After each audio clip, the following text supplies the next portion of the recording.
Good morning, नमस्ते। क्या आप बता सकते हैं, मेरे इन दोनों हाथों में एक एक केला है। आप भी रोजाना बाजार से केले लाते होंगे।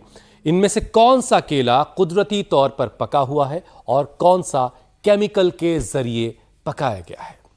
अब हुसैन, आम आदमी के लिए ये फर्क करना तो बड़ा मुश्किल काम है। वो भला ये कैसे पहचानेंगे? चलिए, आपकी इस मुश्किल को मैं आसान करता हूं, थोड़ी आपकी मदद करने की कोशिश करता हूं। जरा गौर से सुनिए और गौर से देखिए। नेचुरली पका हुआ केला देखने में पूरा एक सा नजर आएगा। ये जो दाहिने हाथ में मेरे केला है, ये नेचुरली पका हुआ है। इसमें कहीं आपको कोई हरापन नहीं दिखाई देगा। इसमें थोड़ी थोड़ी सी चित्तियां आपको दिखाई देंगी। इसमें केमिकल का इस्तेमाल नहीं किया गया है और ये पूरा एक तरीके का आपको दिखाई देगा। देखिए आप मीनाक्षी से जरा। और अब ये दूसरा केला आप देखिए, इसे भी जरा गौर से देखिए। इसका वो हिस्सा जो डंठल का जो कनेक्ट रहता है ऊपर से, वहां पर हरापन है और निचले हिस्से में भी हरापन है और पूरा एक तरीके का ये नजर आ रहा है। ये केला केमिकल के जरिए, कार्बाइड के जरिए पकाया हुआ केला है। तो ये है फर्क, जिसको आपको अपने जहन में रखना है। जब आप अपने बच्चों के लिए, अपने परिवार के लिए बाजार से केले लेने जाएं तो इस बात का ख्याल जरूर रखें। तो दो तरीके के केले हुसैन ने समझा दिए हैं और नेचुरली पके हुए केले के डंठल को आप देखेंगे तो ये काला दिखाई दे रहा है और केमिकल के द्वारा जो केला पकाया गया है वो उसका डंठल हरा दिखाई दे रहा है। आप देख पा रहे हैं? देखिए, तो अब ऑर्गेनिक केले का छिलका आप देखेंगे, उसके लिए तो छील देना पड़ेगा। छील दे क्या?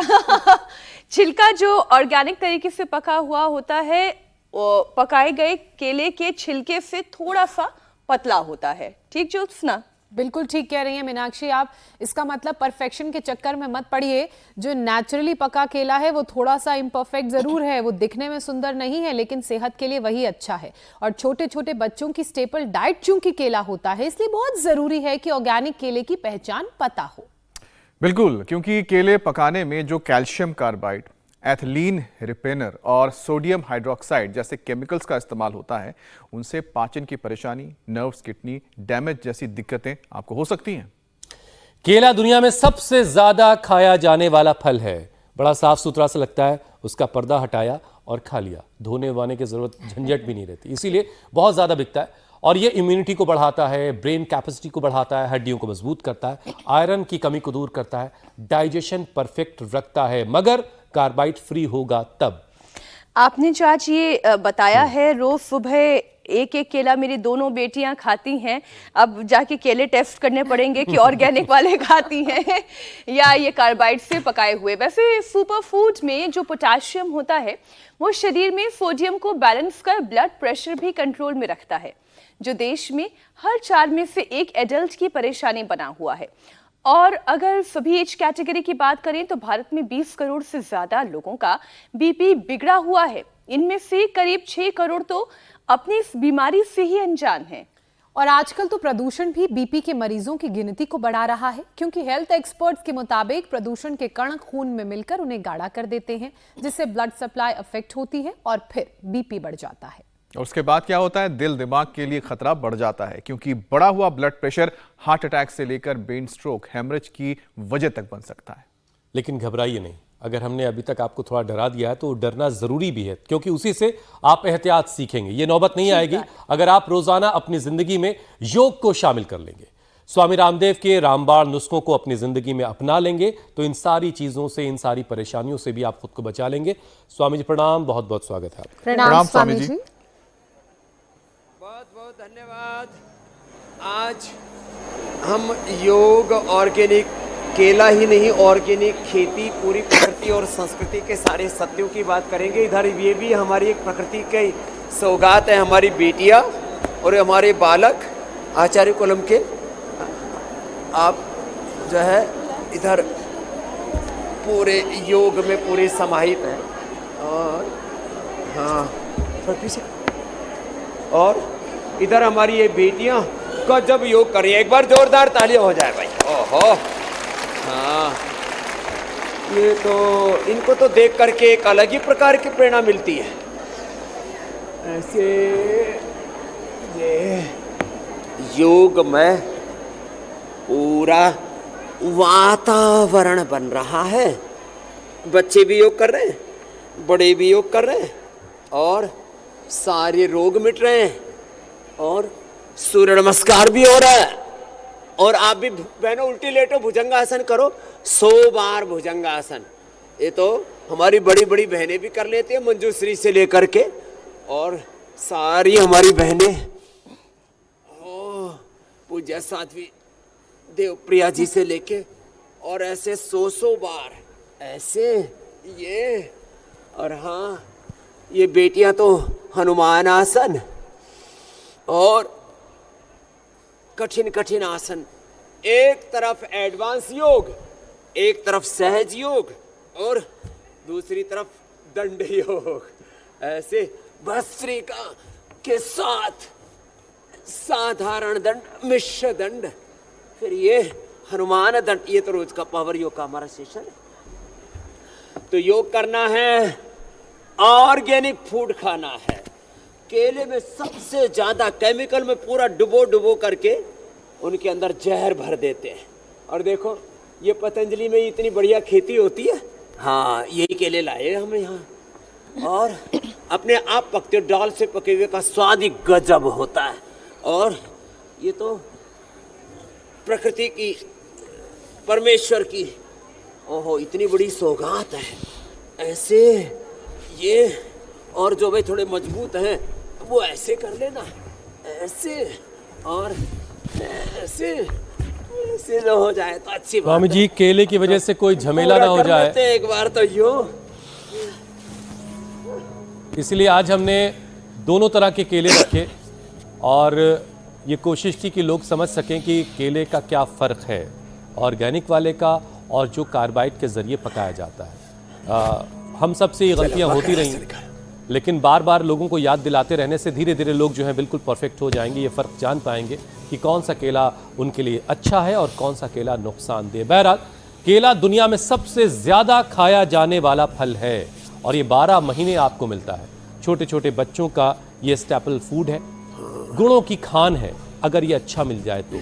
लेकिन केमिकल से पकाया हुआ केला अवगुणों में बदल जाता है, जिसका गुण है वो अवगुण हो जाते हैं, जो खूबियां हैं वो खराबियों में तब्दील हो जाती हैं। और यही केला जो है, जो बीमारियों से बचाता है, वही नुकसान की वजह बनता है। कार्बाइड की वजह से केला बीमारियां अब बांट रहा है।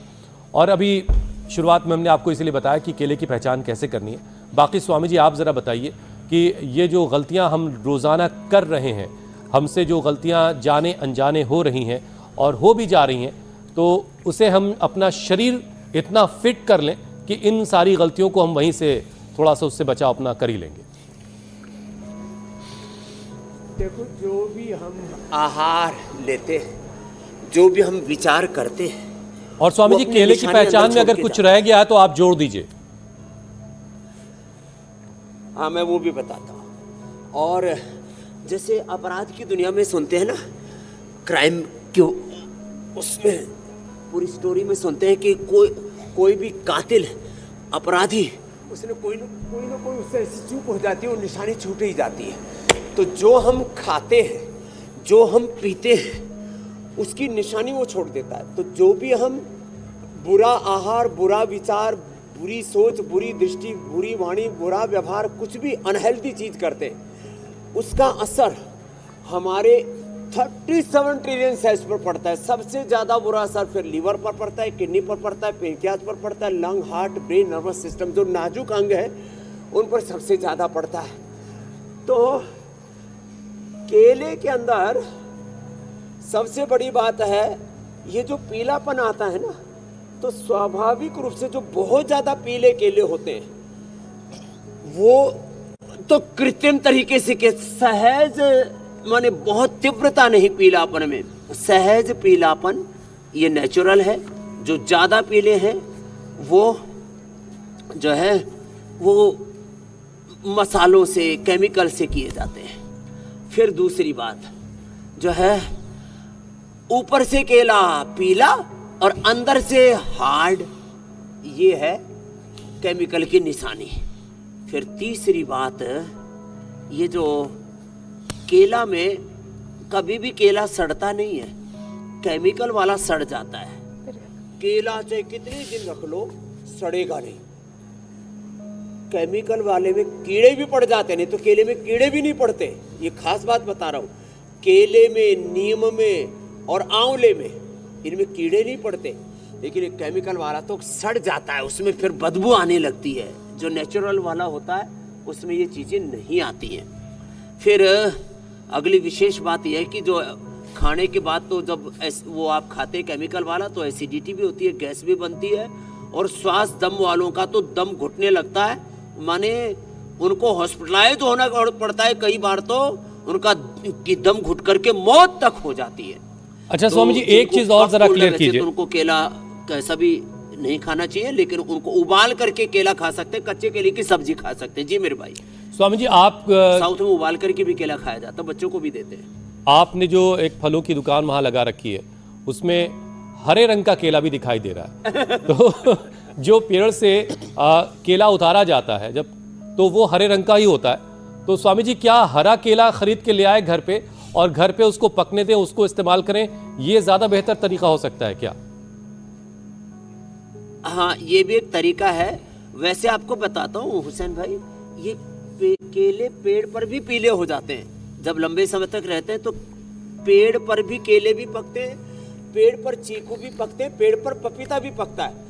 ज्यादातर लोग उसकी सेल्फ लाइफ बढ़ाने के लिए, क्योंकि 15-20 दिन ट्रांसपोर्टेशन कर्नाटक से चल के महाराष्ट्र से चल करके केला और जो है वो पपीता वो उत्तर भारत में आ रहा है, दिल्ली में आजादपुर सब्जी मंडी से फिर पूरे देश में जा रहा है। तो ये जो चक्करबाजी है, तो पेड़ पर भी केला भी पकता है, पपीता भी पकता है और चीकू भी पकता है, और वो अतिशय मीठा होता है और गजब उसका टेस्ट भी होता है। लेकिन आपने जो बताया वो बात भी सही है, लेकिन कुछ केले ऐसे होते हैं जो बहुत ही जल्दी तोड़ लिए जाते हैं, फिर वो पकेंगे नहीं, आप तो उनकी फिर सब्जी बना करके खा सकते हैं। तो थोड़े जो पूरे पुष्ट होते हैं, जो पूरी तरह से परिपक्व हो चुके हैं, अर्थात अपनी ग्रोथ पूरी ले चुके हैं। ग्रोथ पूरी लेने का एक ही है कि उनकी फुलावट पूरी हो गई है, लंबे चौड़े हृष्ट पुष्ट केले हैं, तो आप उनको ला सकते हैं और घर में रख लें, वो आराम से धीरे धीरे पकते रहेंगे। अब देखिए संकट ही स्वामी जी यही है कि पेड़ों पर पकी हुई चीजें तो अब उपलब्ध नहीं हो पा रही होंगी, और उसके पीछे बड़ा रीजन ही है ट्रांसपोर्टेशन, क्योंकि पका हुआ केला ट्रांसपोर्ट नहीं हो सकता, उसमें ज़्यादातर केले ख़राब होने का डर रहेगा, इसलिए हरा उतारा जाता है और उनको ट्रांसपोर्ट किया जाता है और फिर वो धीरे धीरे पकता रहता है। ये आमतौर से हो रहा है, इसलिए पेड़ वाला तो खैर बहुत मुश्किल हो गया आज के वक्त में मिलना। लेकिन एक पहचान आपने बताई कि ये तरीका हो सकता है जिससे ऑर्गेनिक केले को पहचाना जा सकता है और कार्बाइड वाले केले से खुद को बचाया जा सकता है। स्वामी जी, लगता है कुदरत का जो सारा निज़ाम है ना, वो हमने सब बिगाड़ रखा है, उसका गड़बड़ कर रखा है। उसमें वक्त से पहले गर्मी, बारिश, सर्दी, क्लाइमेट चेंज का जो असर है वो बहुत तेज़ी से हम सबकी ज़िंदगी पर असर डाल रहा है। अब सर्दी में तो लोग वैसे भी थोड़े सुस्त दिखाई देने लगते हैं, तो स्वामी जी ऐसे लोगों में ज़रा सा जोश भरने की आज ज़रूरत है।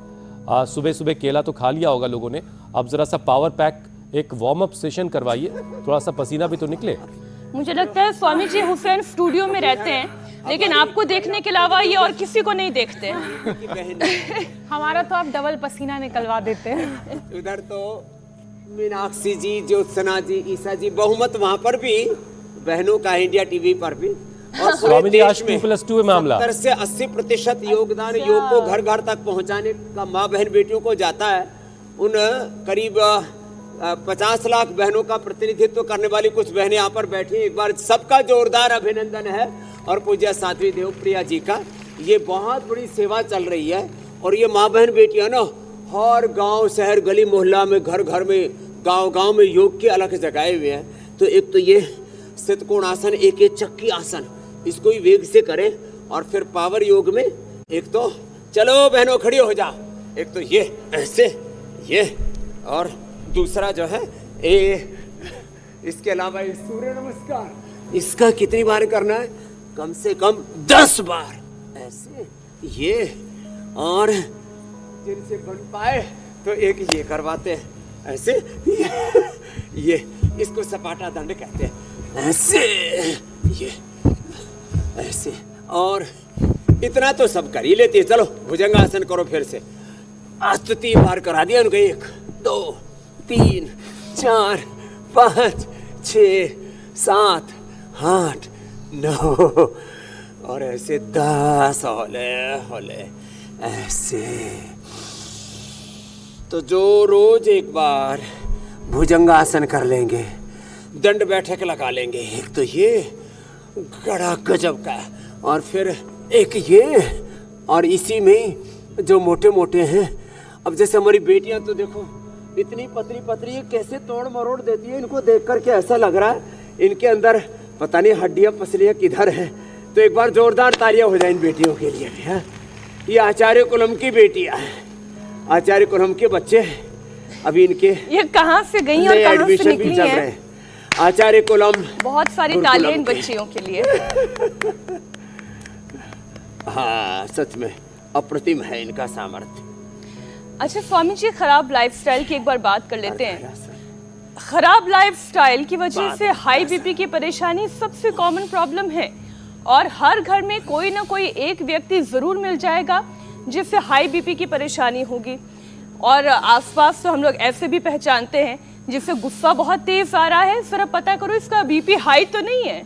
तो स्वामी जी, डराने वाली बात यह है कि ये पहले 50+ 60+ की बीमारी थी। अब 30 से 32 साल के युवाओं को भी हाई बीपी की परेशानी की वजह से चेहरे पर पैरालिसिस हो रहा है, चेहरा टेढ़ा होना, बोलने में जुबान लड़खड़ाना, ऐसी दिक्कतें देखी जा रही है। इससे युवाओं को कैसे बचाएं? देखो आपने ठीक कहा, पहले बड़ी उम्र में बीपी बढ़ता था, पित्त बढ़ने से भी बीपी बढ़ जाता है, गुस्सा बढ़ने से भी, स्ट्रेस, एंजाइटी, डिप्रेशन से भी बीपी बढ़ जाता है। तो एक तो हम सबको लेवल में लेके आ गए, अभी जो अभ्यास कराया हमने, और पावर भी आ गई। अब जरा पीस की ओर लेकर के जाते हैं। बीपी छोटे बच्चों में हो रहा है, बच्चों की किडनी फेलियर मैं रोज मिलता हूँ, किडनी फेल हो रही है जी। किस लिए? बीपी बढ़ गया था जगह अचानक। आपने जैसे कहा ब्रेन स्ट्रोक हो रहा है, ब्रेन स्ट्रोक हो रहा है, और जवानों को हार्ट अटैक भी हो रहा है, किडनी फेलियर हो रहा है, क्रिएटिनिन बढ़ रहा है। इसमें 3 कारण है। एक तो सिंथेटिक फूड, सिंथेटिक दवाइयाँ, सिंथेटिक खास करके न्यूट्रास्यूटिकल्स, विटामिन्स, ये खा करके, उत्तेजक आहार खा करके, और तृष्णाओं की, वासनाओं की तो ऐसी आग लगी पड़ी है, नाशवान चीजों के पीछे व्यक्ति पगलाया हुआ है। प्रकृति और स्त्री, माँ भगवती का स्वरूप है, प्रकृति भगवान का ही मूर्त विग्रहवान रूप है, भगवान की शक्ति है, शिव शक्ति के रूप में हमने इस पूरे अस्तित्व को देखा है। लेकिन प्रकृति को और माँ को जो भोग की वस्तु मानते हैं, और यदि मैं उसको किसी जेंडर भेद के बिना स्त्री पुरुष, और पुरुष यदि स्त्री को यदि भोग की वस्तु मानती है, उससे भी उत्तेजनाएं बढ़ती हैं, और उत्तेजक आहार से, उत्तेजक विचार से, उत्तेजक संबंधों से, उत्तेजक पूरे वातावरण से बीपी बढ़ता है। और उसके लिए एक तो योग, और योग में ये 2 अभ्यास, अभी थोड़ी देर पहले भुजंगासन कर रहे थे, और ये मर्कटासन, भुजंगासन, मर्कटासन, और बैठ के मंडूकासन, शशकासन, और फिर शवासन। तो देखो एक तो ये, और मुक्तावटी लौकी के जूस के साथ ले ली, तो बीपी और बीपी के कॉम्प्लिकेशंस किसी भी कारण से, चाहे वो स्ट्रेस के कारण से, एंजाइटी, डिप्रेशन के कारण से, चाहे पित्त के कारण से, चाहे कोलेस्ट्रॉल के कारण से, चाहे ओबेसिटी के कारण से, कई बार नींद पूरी ना आने से, और बहुत ज़्यादा कर्ज आदि ले लिया, किसी के साथ कोई धोखा हो गया, किसी भी प्यार में, व्यापार में, परिवार में, उससे भी बीपी बढ़ जाता है। किसी भी कारण से बीपी बढ़ा हो, एक तो ये मर्कटासन, आराम आराम से पहले करना, ऐसे आराम आराम से, सहजता सहजता से, होले होले, और फिर ये पवन मुक्तासन बड़ा ही अच्छा है, ऐसे, और संकल्प पूर्वक पूरे देह को ऐसे ढीला छोड़ दिया। मैं शरीर इंद्रिया मन नहीं, शरीर इंद्रियों मन से पार आत्मा परमात्मा, यही मेरा मूल अधिष्ठान है। आत्मा स्वामी जी, और आप कहते भी हैं तत्वमसि प्रज्ञानम ब्रह्म अयम आत्मा ब्रह्म। ऐसे ये अभ्यास करने से, मंडूकासन, शशकासन करने से बीपी नॉर्मल हो जाता है कि विकल्प रहित संकल्प होगा तो हर बीमारी से योग छुटकारा मिलेगा। स्वामी जी, केले की बात कर लेते हैं। दरअसल हेल्थ एक्सपर्ट्स ये मानते हैं कि 7 दिन अगर डाइट में केला, नारियल पानी या तुरई की सब्जी लें तो बीपी को कंट्रोल कर सकते हैं, क्योंकि इनमें पोटेशियम की मात्रा ज़्यादा होती है। तो स्वामी जी, इनके अलावा बीपी के मरीजों को डाइट में और क्या क्या शामिल करना चाहिए जिससे नेचुरल तरीके से वो अपनी बीपी को कंट्रोल में रखें?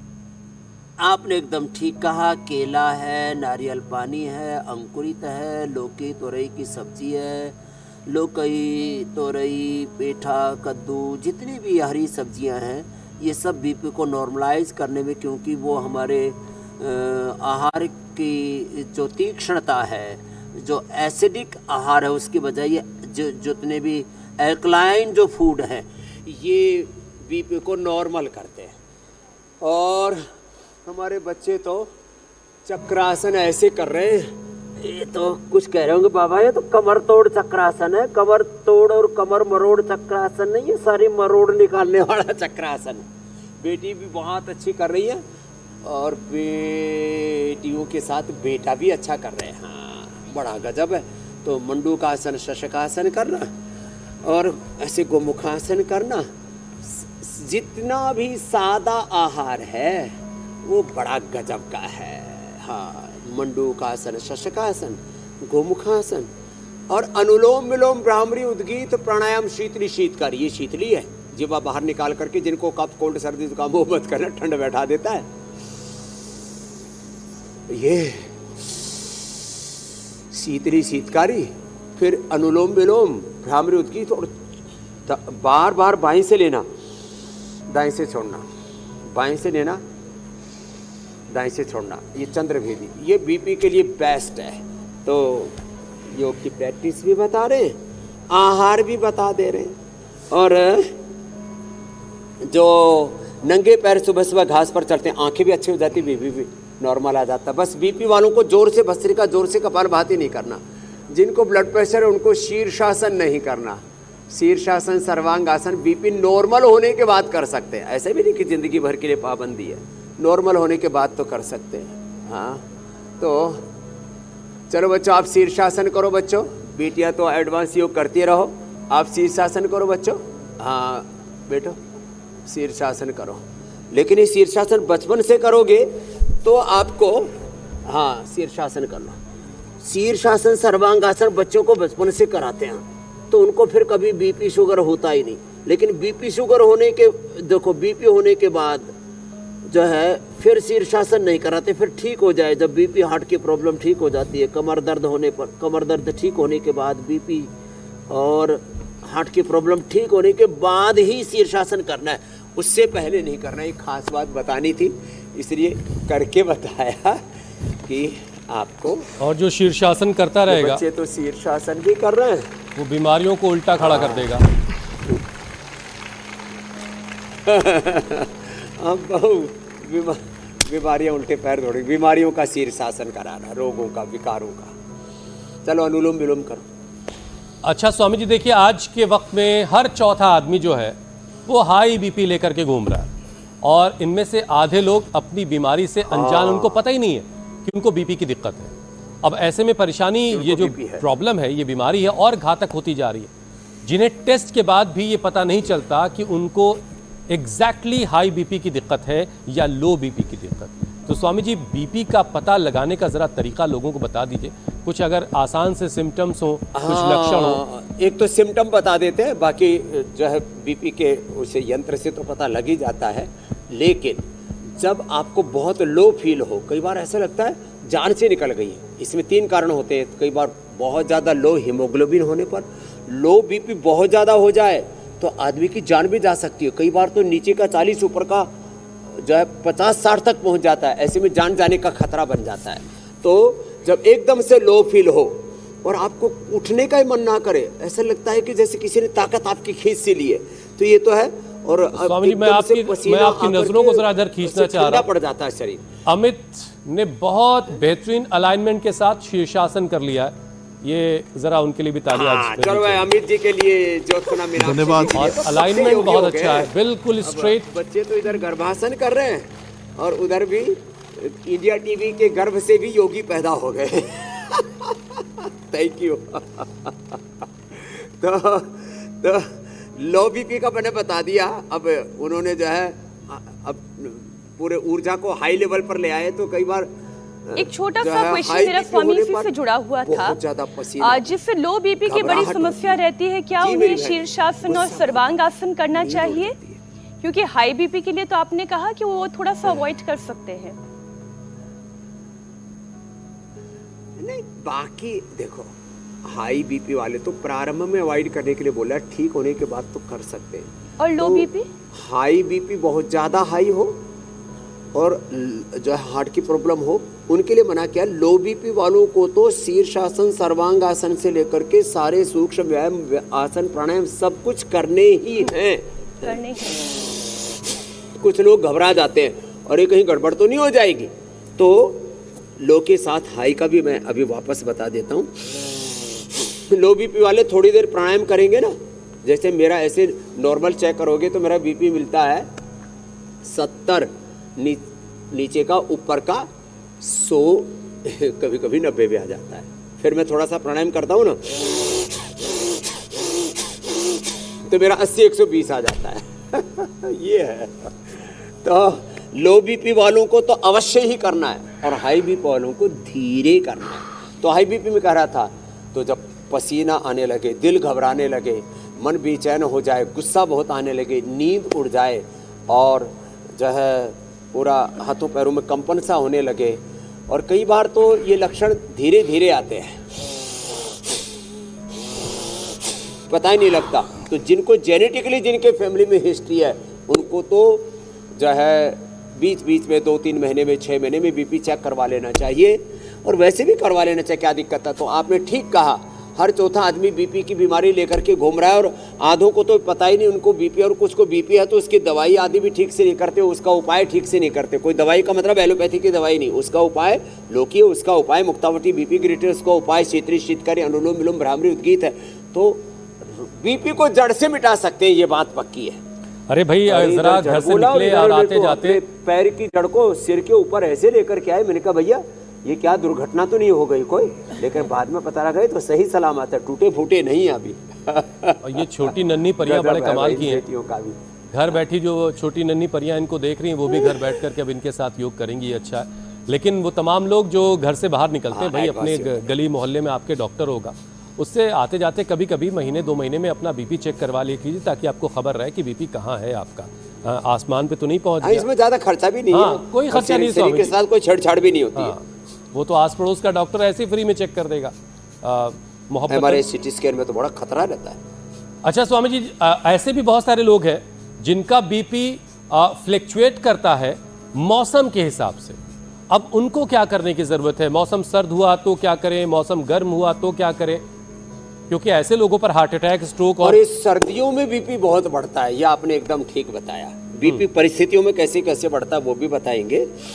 और जैसे मैंने बताया, कुछ ऐसे टेस्ट हैं, जैसे अल्ट्रासाउंड है, जैसे बीपी चेक करना है, शुगर चेक करना है, इसमें शरीर में कोई हानि नहीं होती। MRI, CT स्कैन, उसमें तो शरीर में केमिकल डालते हैं, रेडिएशन होता है, वो बड़ा खतरनाक होता है। तो बहुत ज़रूरी होने पर इमरजेंसी में कराना चाहिए, लेकिन इनके कराने से कोई दिक्कत नहीं। अगली बात, जैसे आपने कहा, अब जैसे सर्दियों में पसीना कम आता है, रोमकूप जो है बंद रहते हैं, इसमें बीपी बढ़ता है पसीना कम आने से, और शरीर का नमक भी पूरा बाहर नहीं निकलता पसीने आदि से, उससे नमक बाहर निकल जाता है। जैसे हमारे हम रोज पसीने निकालते हैं, अब पता लगा मुझे मेरा बीपी लो क्यों रहता है, लो मतलब 70-110 क्यों रहता है। रोज पसीना आता है, दिसंबर जनवरी भी हो तो हम तो एक बार पसीना जरूर निकालते, धूप में भी बैठते और ज़रा रिलैक्स रहते, और कभी भी कितनी ही बड़ी दुर्घटना हो जाए एक क्षण में अपने स्वरूप में लौट आते हैं, योगस्थ आत्मस्थ हो जाते हैं, तो ज़्यादा उथल पुथल नहीं होने देते। तो एक तो ठंड बढ़ने से, और परिवार में थोड़ा लड़ाई झगड़ा, कहा सुनी, और कोई बड़ी दुर्घटना, कोई बड़ा स्ट्रेस, कोई ऐसे ही कोई अनहोनी, इससे भी जो है, और तकरार होने से, धोखा खाने से, बहुत ज़्यादा चिंता करने से, इनसे भी बीपी बढ़ता है। परिस्थितिवश भी बीपी बढ़ता है। और हाँ, ये जो सर्दियों में ना अचानक लोग ठंडा पानी डाल लेते, ब्रेन स्ट्रोक, हार्ट अटैक भी हो जाता है। स्वामी जी, अब ये बीपी बढ़ता है ना, तो कुछ कई वाइटल ऑर्गन्स के लिए भी खतरा पैदा करता है। दोनों ही गड़बड़ है। तो जरा दिल और किडनी के लिए कुछ अभ्यास करवा दिए स्वामी, हार्ट के लिए और किडनी के लिए। हाँ, एक तो किडनी के लिए, किडनी पर बहुत बुरा असर पड़ता है बीपी, बढ़ी हुई बीपी का, घटी हुई बीपी का। तो कपालभाति, मंडूकासन और रीनोग्रिड का सेवन करें, या चंद्रप्रभा, गोक्षरादि परंपरागत हमारी औषधि है। और गोखरू और धनिया, गोखरू हरा और धनिया हरा मिल जाए तो इसका चटनी बना करके खा सकते हैं, इसका काढ़ा बना करके पी सकते हैं। गोखरू ये किडनी के लिए, और हरा धनिया। और हाँ, इसका असर दिमाग पर भी पड़ता है, उसके लिए मेधावटी, और इसका असर जो है पूरे नर्वस सिस्टम पड़ता है, उसके लिए इम्यूनोग्रिड, अश्वगंधा या शतावर ले लिया करें। तो और हार्ट के ऊपर बुरा असर पड़ता है, अर्जुन के छाल दालचीनी ले लें, कार्डियोग्रिड हृदयामृत ले लें, और यह अनुलोम विलोम जरूर करें। ये अनुलोम विलोम और एक ये गोमुखासन, ये बड़ा ज़बरदस्त है और हार्ट के लिए और पूरी बॉडी के स्ट्रक्चरल बैलेंस के लिए। हाँ भाई देखो, ये तो भाई ऐसे समझदारी से करना रहे, कभी इन बच्चों की तरह ऐसे पैर रख लो और पता लगा। और प्राणायाम ही पैर कम से रख कम करके आप करते कहाँ रहेंगे उल्टे तो पुल्टे हो गए, ऑप्टिकल बताइए। नर्व्स के लिए और सारे शरीर के लिए जो है ऑक्सीजन की सप्लाई भरपूर होती रहेगी। स्वामी जी, आप अगला जो सेशन है वो आप करवाइए और जरा मैं बढ़ता हूँ आगे। संजीवनी का वक्त हो गया।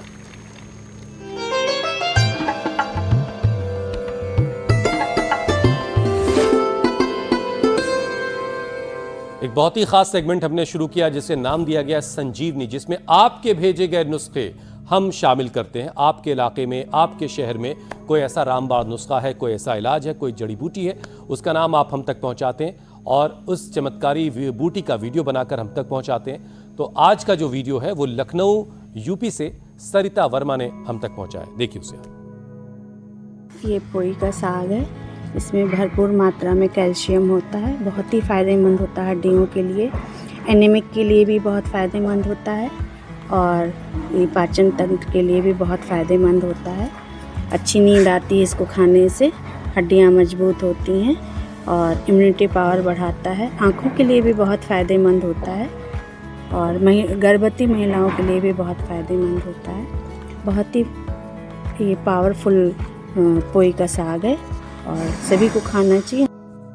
बड़े स्वामी दिनों जी- बाद पोई का साग मैंने देखा हुसैन, वही मैं मैंने कहता तो कि खाया भी पालक, है। चौलाई, सरसों, इन सारे के साग तो था, ये पोई का साग स्वामी जी। मंगवा लिया है हल्की और चिकनाई होती है देवप्रिया जी, इसमें। ये ले जाओ, आज पोई का साग ही खिलवाना। साग और मेरी टी शर्ट का कलर से।